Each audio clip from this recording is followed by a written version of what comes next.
Hoy vamos a ver a Ramsés II y la construcción y el traslado del templo de Abu Simbel.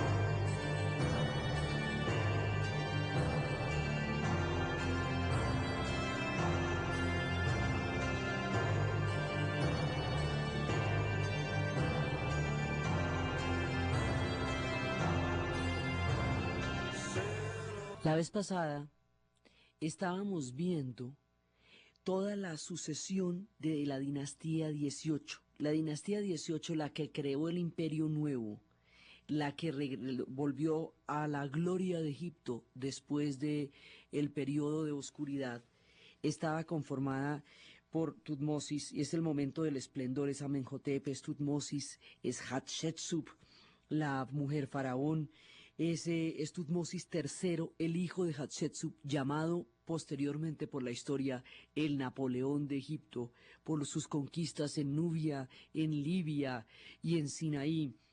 Y después vendría Amenhotep y después Tutmosis y después la gran herejía de Akenatón, que habíamos visto cómo había desorganizado todo y había creado toda esta cantidad de líos.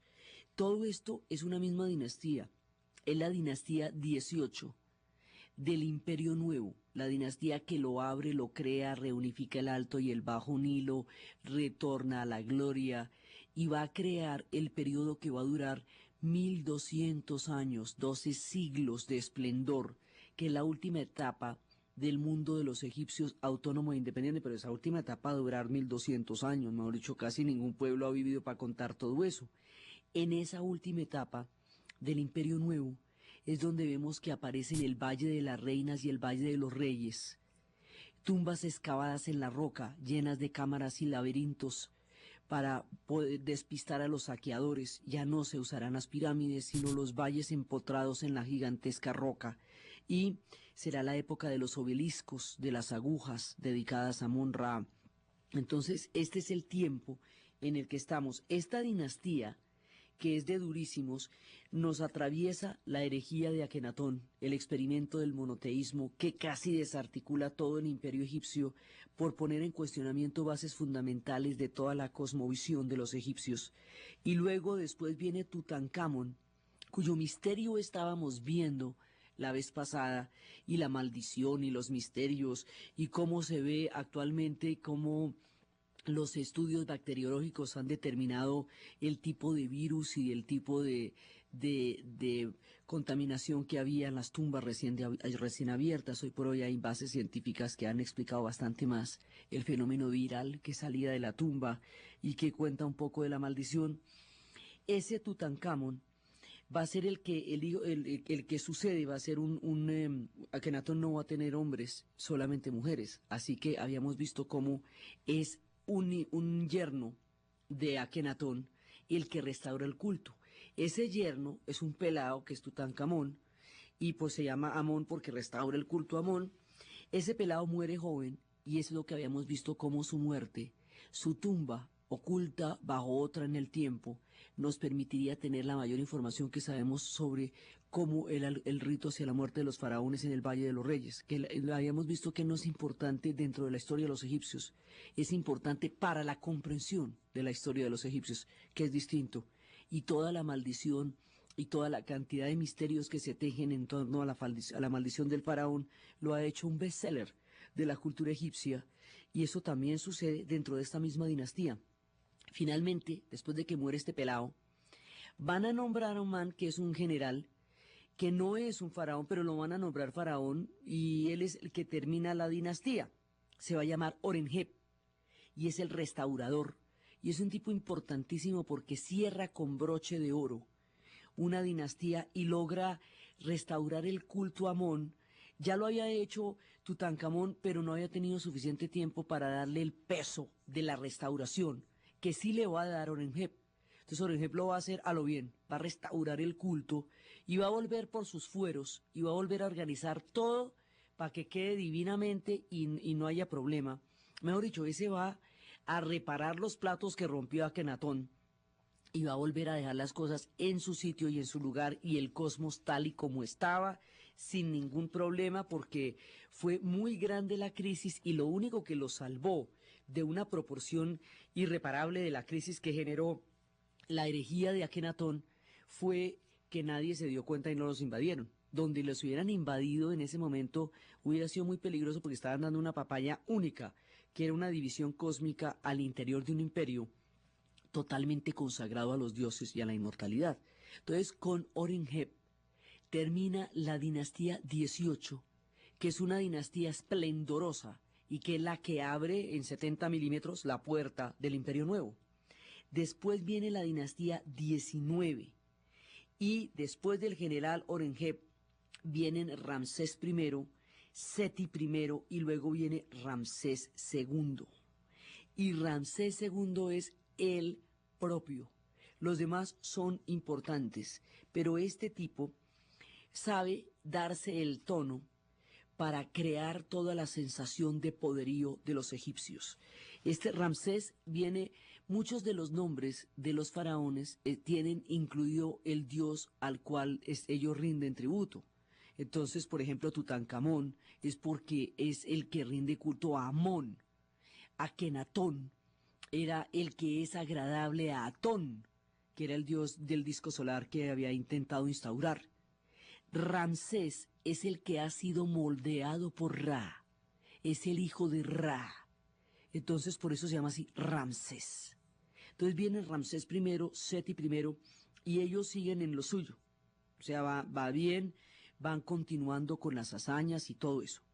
Ramsés II va a gobernar, después de Ramsés I y de Seti I viene Ramsés II, él va a gobernar 67 años, el reinado más largo. Va a gobernar desde Tebas, hoy Luxor, que se convirtió en esa época en la ciudad, pero es que era la ciudad, Tebas. Y entonces va a gobernar. Este tipo sabía para qué era el poder y el culto a la personalidad. Y se va a llenar, se va a embestir de un poder tan tenaz y se la va a creer tan en serio que va a hacer que todos los egipcios se la crean. El hombre maneja el mito, el imaginario, la dureza del poder, y lo maneja desde la monumentalidad. El hombre sabe que esa monumentalidad es lo que mayor imponencia y respeto le inspira a los egipcios y a los habitantes del futuro por siempre jamás, del poderío y de la grandeza del imperio. Utiliza la monumentalidad como plataforma de poder para gobernar todo ese tiempo y queda como un lulo. No, el tipo no tenía la grandeza militar de Tutmosis III, el que en el futuro se llamaría el Napoleón de Egipto por las conquistas en Nubia y en Libia que habíamos visto. Él no tenía la grandeza de Tutmosis III, el hijo de Hatshepsut.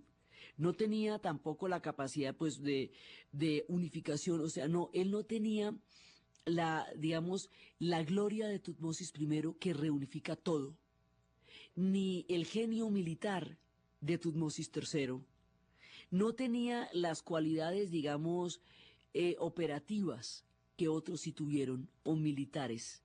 Lo que tenía era la escama, la pompa. El hombre era escamosísimo y era capaz de crear unos templos, y es en esa recreación de la monumentalidad y la grandeza, de la monumentalidad y la grandeza, es en esa recreación que está el poderío de Ramsés II. El tipo sabía para qué se usaban los elementos.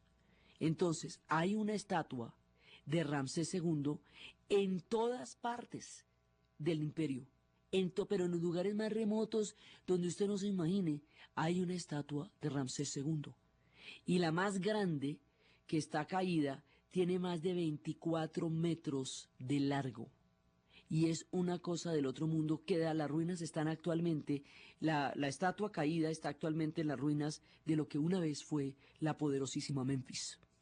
Entonces el hombre se va a hacer con todo esto y va a ser, digamos, como un símbolo del poder la grandeza o la soberbia, como usted quiera, porque también hay un poema que habla de cómo él intentó hacer todo esto para la inmortalidad y finalmente el poema que inspiró a Shelley acerca de lo efímero y de la inmortalidad y dice que después de todo lo grande que fue este rey, encontró su estatua caída y despedazadita y ahí como derruida por el tiempo, como todas las demás cosas, o sea, queriendo decir que el hombre no había podido vencer el paso del tiempo, pero la monumentalidad de su obra sí lo logró, y cuando uno allá siente el poderío de Ramsés, luego es una manera de verlo, desde el escepticismo. Pero el tipo hizo toda su, digamos, todo su esplendor y le va a dar un esplendor al imperio muy grande y va a ser un político y va a saber utilizar, sacar partido de todo. Hay una batalla, la batalla de Kadesh. Esa batalla de Kadesh la va a librar contra los hititas. Cuando los pueblos están viniendo, cuando los asiáticos están llegando, los hititas vienen con otra coalición de pueblos. Pero resulta que esa batalla finalmente van a ser unas tablas. O sea, en esa batalla no va a ganar nadie, pero cada uno se va a atribuir el triunfo de la batalla. O sea, el resultado político de la batalla va a ser manejado por ambos con una habilidad extraordinaria. Entonces Ramsés va a reconstruir esta batalla y la van a esculpir en los templos de Karnak y de Abu Simbel y eso se ve un batallonón tenacísimo y se ven a los asiáticos sometidos con sus cabellos bajo los pies de los egipcios y como había que comprobar usted cuánta gente se había bajado, pues las manos, usted tiene que llevar una mano de los soldados que había matado, entonces hay toda una montaña de manos para demostrar que habían matado muchísimos soldados y esto es una gesta. Ramsés II convirtió a la batalla de Kadesh en una superproducción, megaproducción, y sobre la superproducción en la cual convirtió la batalla, montó la gloria de su reinado. Y a ver, y dígame lo contrario, a su vez el rey Tita se devolvió a su tierra y volvió y la montó exactamente igual. Y fue y dijo que era la batalla y que había vencido a los mismísimos egipcios, invencibles, poderosos, prósperos, ricos e inmortales, y que eso había engrandecido para siempre a los hititas. Y entonces los dos quedaron de acuerdo en que cada cual iba a narrar su batalla como mejor le pareciera, y que la iba a montar con su pueblo como su pueblo se lo permitiera. A lo bien. ¿Ve? Mejor dicho, la batalla es lo de menos.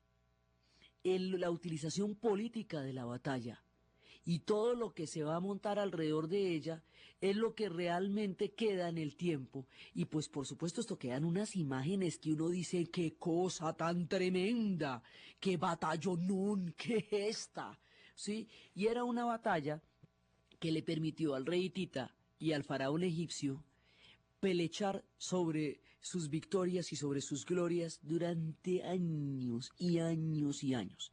Así que los juegos de utilizar los resultados de las batallas políticamente para la gloria de los que las mandaron a hacer son viejos como la moda de andar a pie. Esto es antiguo como el pan. Entonces, con la batalla de Kadesh, el tipo quedó hecho. Eso no necesitó ni ganarla, ¿cómo diría? Solo haberla peleado y punto, y haberla recreado de una manera tan magnificente que quedó como que eso hubiera sido el soporte de su gloria. Por eso decimos que este man es fantochísimo, porque es que Tutmosis sí ganó las batallas. Tutmosis III sí las ganó, y sí conquistó, y sí amplió y consolidó los reinos. Tutmosis I creó el Imperio Nuevo. Este tipo la montó con su batalla, que era una dicha. Entonces era el fantochazo. Pero digamos, en su fantochería y en lo chicanero que era, logra crear un imaginario así de poderoso de lo que va a ser el imperio egipcio ante los egipcios. Y eso es muy importante porque esos imaginarios son los que le dan la fuerza a un pueblo para creer en sí mismo y para renovar los votos de su compromiso con la inmortalidad y con el inframundo. Entonces es muy importante de una manera distinta a como otros lo fueron. Es muy importante pues sabe manejar el imaginario del pueblo donde está. Entonces el tipo va a poner estatuas de él en todas partes. y esas estatuas se ven hasta los confines del imperio. Y dentro de su presencia, dentro de su culto a la personalidad, ya quisiera Stalin, con todas sus estatuas, haber tenido el ego de Ramsés. Eso sí era ego. Eso, mejor dicho, todos los que se han forjado a través del culto a la personalidad y las estatuas monumentales de su propia imagen como forma de sellar una dominación, son unos aprendices de guardería al lado de Ramsés, que sí tenía eso perfectamente claro, y la monumentalidad de una cultura lo suficientemente arraigada para poder soportar y entender ese desborde y ese alarde de poder. Dentro de este esquema, antes de la primera catarata, en el punto de Nubia, va a construir un templo gigantesco. ¿Por qué tan abajo? Porque es una manera de mostrar que su poderío está en todas partes. Usted llega desde allá, esto es un punto bastante remoto con relación a Tebas y con relación a los núcleos del imperio, pues esto ya es muy abajo en Nubia. Sin embargo, la construcción de un templo de tales proporciones, en un punto tan remoto, le quería decir a los habitantes de Nubia y a los habitantes de las tierras de ahí para abajo, mire, ¿cómo será de poderoso este imperio? Que en sus confines hay templos de este tamaño. Si en los confines hay templos de este tamaño, calcule cómo será la capital. Era una manera de imponer respeto, dominación, miedo, presencia y monumentalidad a la vez. La misma construcción del templo es un lenguaje que le está diciendo a los pueblos, aquí estamos ante la presencia de un imperio colosal, de un poderío inimaginable, mejor no lo retemos. Mejor, pues, más nos conviene estar en buenos términos con un imperio que despliega un poderío tan grande que hasta en los lugares más remotos es capaz de construir un templo de tales proporciones. Así queda en la mitad de la nada, rodeado por el desierto, ya en las tierras de Nubia, cerca de la catarata, el gigantesco y esplendoroso templo de Abu Simbel. El templo de Abu Simbel es una cosa del otro mundo. Y eso, digamos, es dentro de la monumentalidad, es lo que va a hacer, es el templo de Abu Simbel, y va a añadirle toda clase de monumentalidad al ya monumental y poderoso templo de Karnak y de Luxor. Los templos de Karnak y de Luxor, que ya eran la locura de lo impresionantes y a los que Hatshepsut les había hecho obeliscos y que tienen unas imágenes fantásticas, van a ser recreados por él pues con un poderío impresionante, pero va a ser por un lado eso, pero por el otro lado el templo de Abu Simbel en sí mismo va a ser la locura. Entonces va a ser este templo, y este templo, como muchas de las cosas que van a pasar con los egipcios, el templo va a ser en algún momento, cuando todo esto pase, cuando el tiempo se vaya, ese templo va a ser sepultado por la arena. Y durante muchísimo tiempo, la arena va a ocultar a los colosos de este templo. Pero en el siglo XIX es cuando se va a recuperar, este templo va a ser visto por primera vez.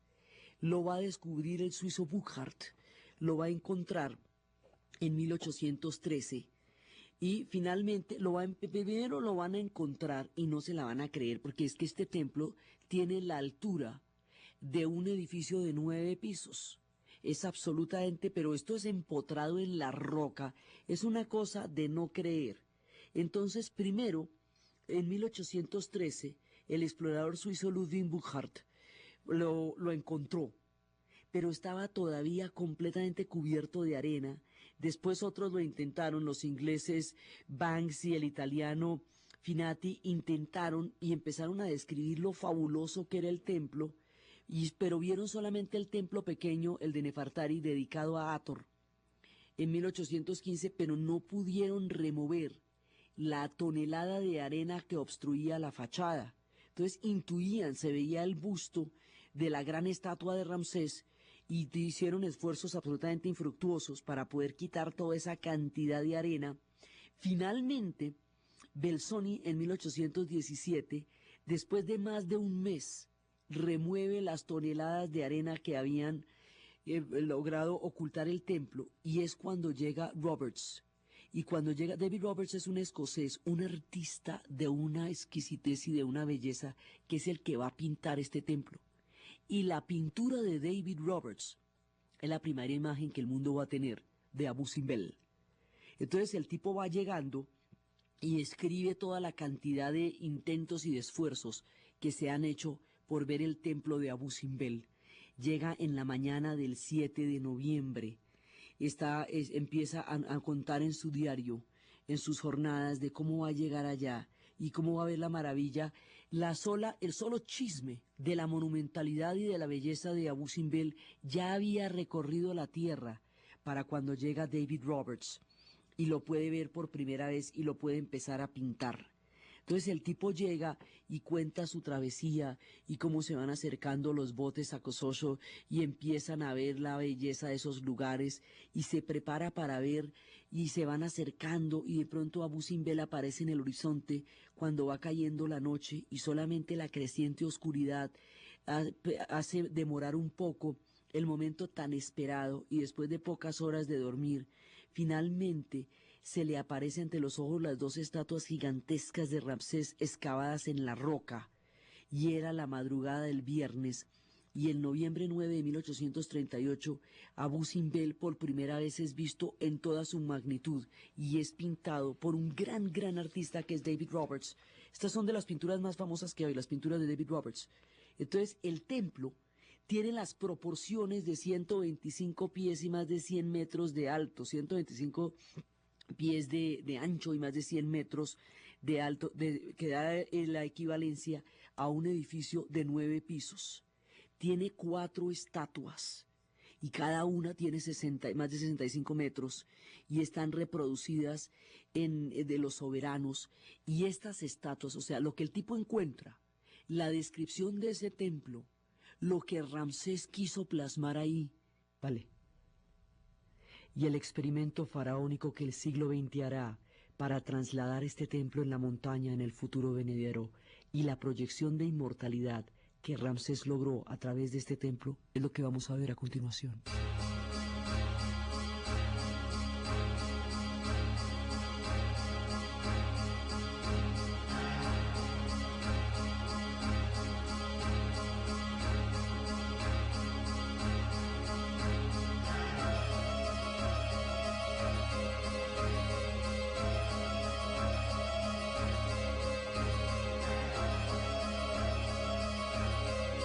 Frente a los ojos absolutamente maravillados de David Roberts están las 4 estatuas del templo de Abu Simbel.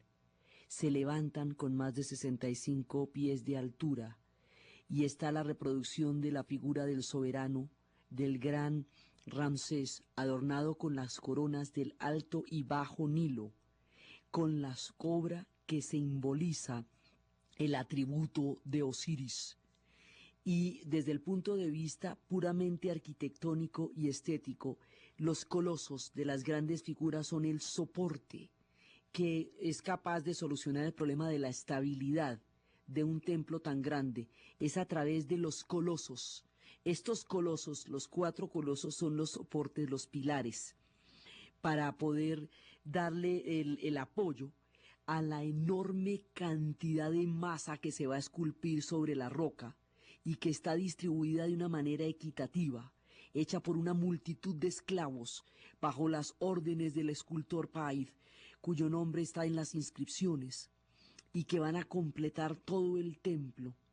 Y ahí están estructuras convexas que se llaman toros, y están cornisas de Urey, que es el nombre de la cobra, que es el símbolo de Osiris, y están las transcripciones en el relieve, y están los dos monos, los baboons, que son monos de culto, y sobre ellos a 8 pies de altura están los toros y está todo dedicado, están los jeroglíficos, y debajo de la fachada están las figuras de Ra con el halcón en su cabeza, y están el resto de los dioses, y está el chacal, el User, y están las figuras de Mat, la diosa de la verdad y la justicia, y están las tres figuras de Usher, que es el chacal, de Mat, la reina de la verdad y la justicia, y la de Ra, que ha adoptado su posición divina. Él no se muestra como a diferencia, por ejemplo, de lo que intentó hacer Akenatón, que era mostrarse como un mensajero o un portador o un representante de los dioses, de Atón, o a diferencia de los faraones que eran dioses eslabones entre los dioses y los mortales. Este tipo se muestra como un dios directamente, o sea, no es un eslabón, sino es un dios.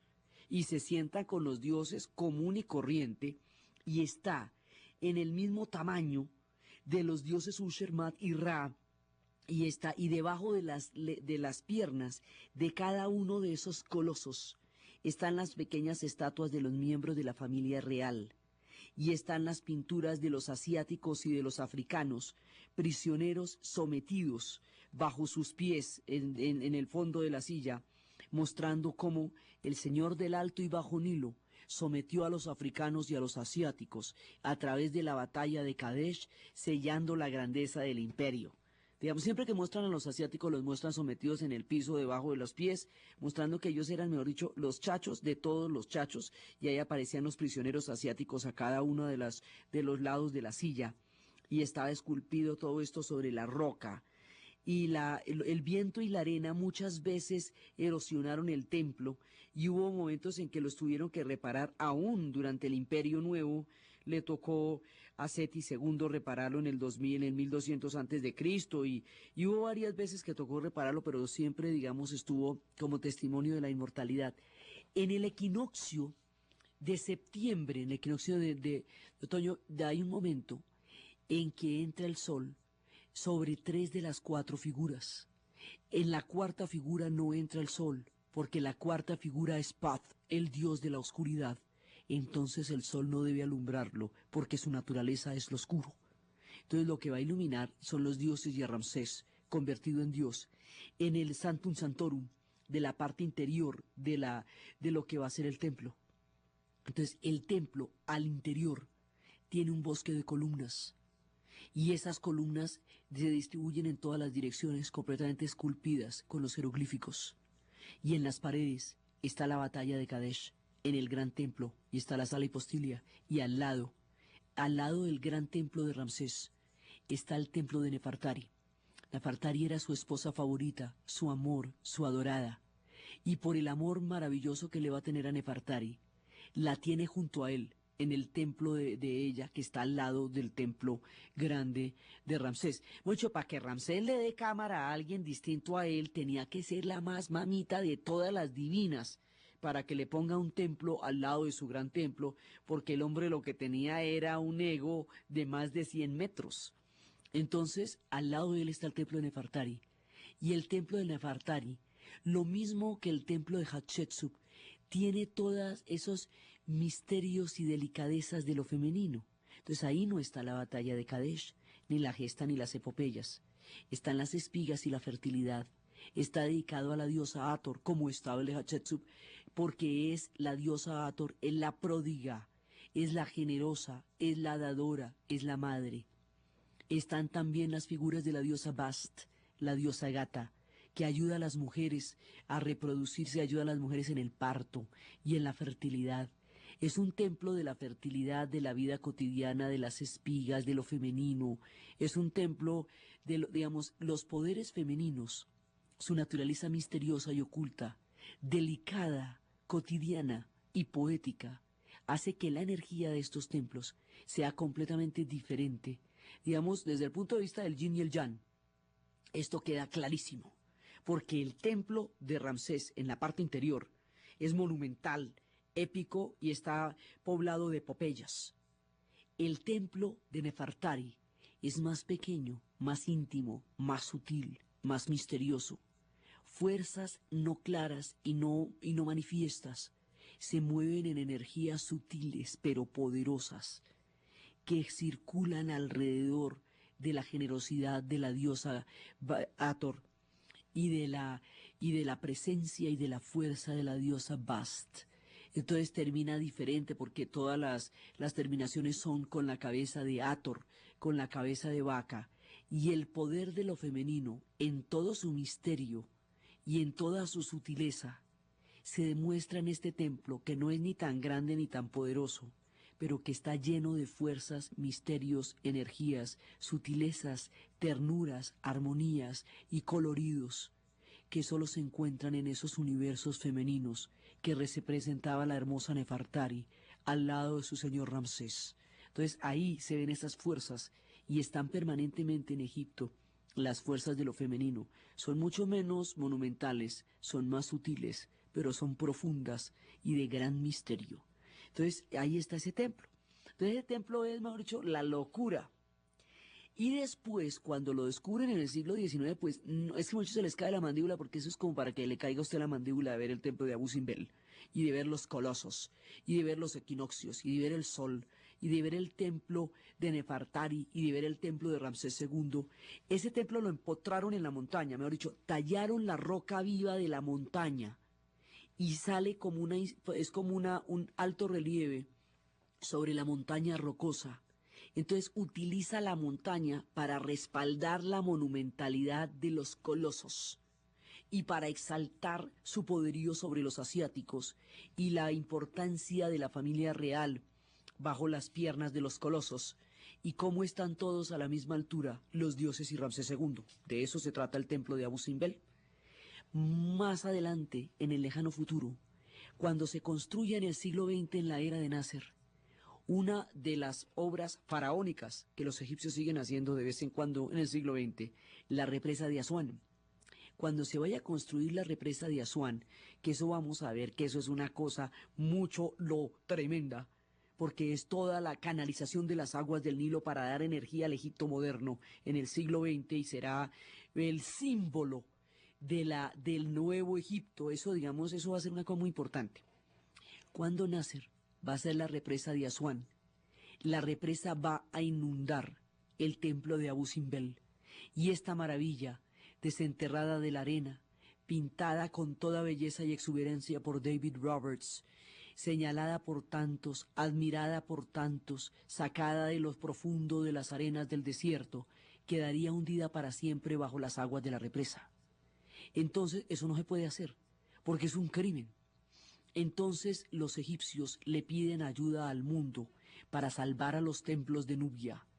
Nubia se va a hundir irremediablemente bajo las aguas y la inmortalidad que tanto ha costado la gestación de semejante imperio quedaría amenazada, y al quedar amenazada la permanencia de la inmortalidad, quedaría amenazada la existencia cósmica del hombre que hizo posible todo eso, de Ramsés y de los suyos.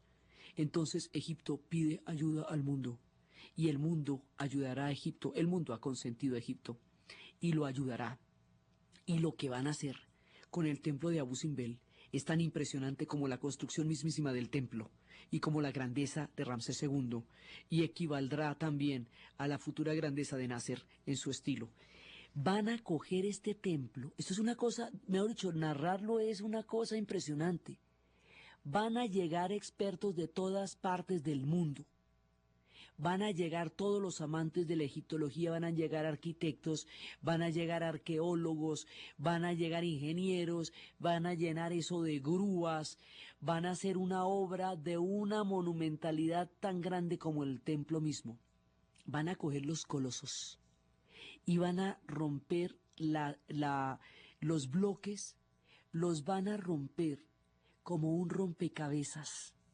Van a hacerse, digamos, van a cincelarlos en piezas absolutamente precisas para moverlos 200 metros arriba con todo y montaña y volverlos a armar.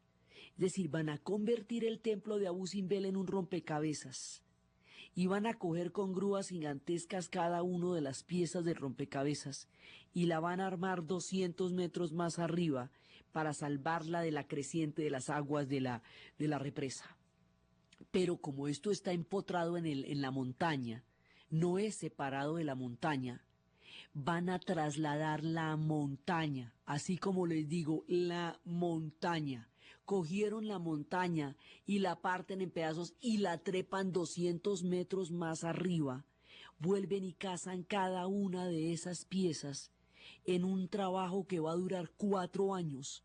y va a requerir de toda la tecnología del siglo XX, de todos los avances de la civilización y de toda la magia de la ingeniería y de la arquitectura para respetar el legado de Ramsés II y salvar a los templos de Nubia de las aguas y dejarlos donde deben estar, en el camino de la inmortalidad.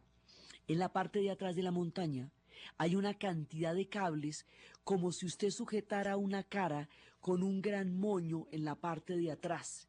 Entonces hay una cantidad de cables que sujetan la montaña y que hoy por hoy están ocultos bajo una especie de burbuja, porque en otra época, no hace mucho, era tal el atractivo de los cables que sujetan la montaña que atraía más a la gente que el mismísimo templo de Ramsés II, que el mismísimo templo de Abu Simbel, y entonces de eso no se trata, ¿no ve que todo esto es para rendir homenaje a Ramsés y a Abu Simbel? Y la ingeniería fue el medio para hacer posible el conocimiento de la inmortalidad, pero la ingeniería no era la inmortalidad misma. Entonces por eso decidieron tapar los cables que sujetan la montaña, para que lo que la gente vea y se concentre es en la montaña y en el templo de Abu Simbel. Ahora, en el momento en que se va caminando en la bajada, el avión va solamente a Abu Simbel, no más, ahí no hay nada más, solamente ese templo. Pero si tocara caminar para verlo desde todo el desierto, bien valdría la pena por la magnificencia, porque cuando se descubre ese templo ante los ojos, hiere la vista ante su magnificencia, porque nada así es imaginable, no importa cuántas veces se haya visto ni de qué manera, esto sobrepasa la mirada de lo posible. Entonces está sobre la montaña. Entonces la idea es que la gente contemple la inmortalidad y la grandeza de Ramsés a través del templo de Abu Simbel. Por eso cubrieron los cables que sujetan la montaña en la parte de atrás, porque lo que hacen es montarlo todo, o sea, desmontarlo y montarlo arriba. Pero entonces, como van a desmontar la montaña, pues la tienen es que sujetar, porque ya no está sujeta a la tierra como estaba originalmente, sino que va a estar sujetada por un sistema de cables que la fija al mundo para hacer posible la fachada y la maravilla. Pero esto no es solo una fachada, es un templo, son dos templos. Entonces todos los bosques de columnas que están al interior del templo, tanto del de Nefertari como el de Ramsés, tuvieron que ser trasplantados también, reconstruidos también y puestos también. Porque si fuera solamente la fachada, pues usted mueve la fachada y la sube con todo lo que eso implica. Pero es que movieron la montaña, movieron la fachada y movieron las columnas y recrearon el templo con su interior y con su exterior y con los colosos. Ahora tenemos el problema del equinoccio. Bueno, ya montamos el templo. ¿Y cómo hacemos para que nos llegue el sol otra vez? Porque si el equinoccio no proyecta la sombra y no se ve el sol en el Santo Santorum sobre los colosos, entonces no hemos cumplido el sentido místico del templo, ¿no ve? El primer año, el sol iluminó una de las estatuas. Y el segundo año, el sol iluminó otra de las estatuas. Y al tercer año, el sol iluminó la tercera. Cuando se iluminaron los tres de los cuatro dioses, porque el cuarto es el dios de la oscuridad y no debe recibir el sol, cuando el equinoccio volvió a proyectar sobre los colosos la sombra y el sol que anuncia la bendición de Ra sobre Ramsés, entonces y sólo entonces se completó la obra, porque sin el cruce de los equinoccios, en el punto exacto en que Ra favorece al faraón que tanto tributo le da, la obra hubiera sido un prodigio de la ingeniería, pero no un acto de la fe y de la magia, como fue la construcción del templo. Hoy por hoy se logra que el equinoccio, en el momento del equinoccio, el sol entre a tres de los cuatro dioses y se pueda mirar y apreciar en toda su magnificencia mística y cósmica el templo de Abu Simbel, la presencia eterna de Ramsés y la maravilla de la ingeniería del mundo moderno cuando se pone al servicio de los inmortales y de la grandeza, y cuando construye obras para el espíritu de la humanidad y no para la vanidad de lo efímero. Entonces, con ese templo el tipo queda hecho. Y eso nos anuncia de una vez, de Nubia para abajo, que mejor no meterse con un imperio que sella su presencia con templos tan monumentales como el de Abu Simbel. Entonces, y de ahí para abajo y de ahí para arriba, el Alto y Bajo Nilo quedan perfectamente delimitados por la grandeza de Ramsés. Y eso fue lo que hizo. Y era tan importante y tan grande y tan maravillosa Tebas y tan esplendoroso que hasta está mencionada en la Ilíada. Más adelante van a decir que Aquiles, cuando le dicen que vuelva a la batalla, dice que él no volvería a la guerra, ni siquiera por todas las riquezas de la Tebas de los egipcios. Las referencias que hay, ya los griegos ya van a empezar a aparecer en escena, las referencias que va a haber con ellos muestran una admiración por un mundo inimaginablemente colosal y parte de todo eso era el mundo que había hecho Ramsés. Entonces, Ramsés deja su sello, su impronta, de una manera impresionante porque pues él era un dios en todo el sentido de la palabra. Y era la manera de decir, por aquí estuve y por aquí estuvimos nosotros, y finalmente parte de lo que más queda son lo que él hizo. Entonces, Ramsés va a ser, pues, digamos, el hombre que va a crear todo esto.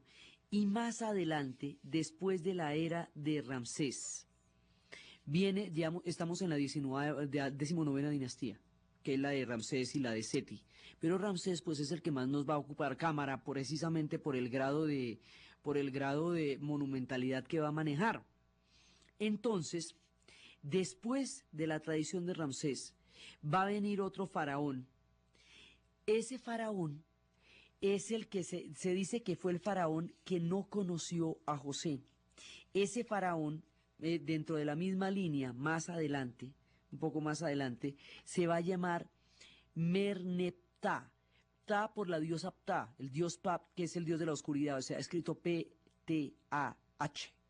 Entonces, Merneptah, por el dios de la oscuridad, por el dios Pat, que es el que les digo que no se ilumina dentro del templo de Abu Simbel porque es el dios de la oscuridad, ese tipo estaba gobernando en la época en la que se sitúa bíblicamente el Éxodo. Entonces, a él le tocó, a este tipo Merneptah, es el que le va a tocar la salida de los israelitas de Egipto. Su cuerpo, su momia, se encontró con sal, con una gran cantidad de sal marina, sal que no hay en el Nilo. Por eso se dice que ese faraón murió ahogado en las aguas del Mar Rojo en el momento en que se presentó la subida de las olas. Hoy por hoy, con el desastre tan terrible del Asia, sabemos que lo que sucede, ese fenómeno de cómo se recogieron las aguas del Mar Rojo, permitieron el paso de los israelitas y luego se devolvieron, corresponde a lo que llamamos el fenómeno de tsunami. Y es que el mar se recoge y luego se vierte con una fuerza inusitada sobre las costas. Eso es lo que, digamos, es la explicación que hoy tenemos del fenómeno de la apertura de las aguas del Mar Rojo. Entonces se dice que este faraón no conoció a José, porque ya después, digamos, José entró en la época de los Hicsos, llegó a ser visir y fue bien acogido por el pueblo egipcio en ese momento. En tiempos de Ramsés, los israelitas van a ser esclavizados, perderán digamos, ese estatus que tenían. Muchos otros pueblos fueron esclavizados junto con los israelitas. Será una etapa, digamos, en que la grandeza se edificará sobre la esclavitud.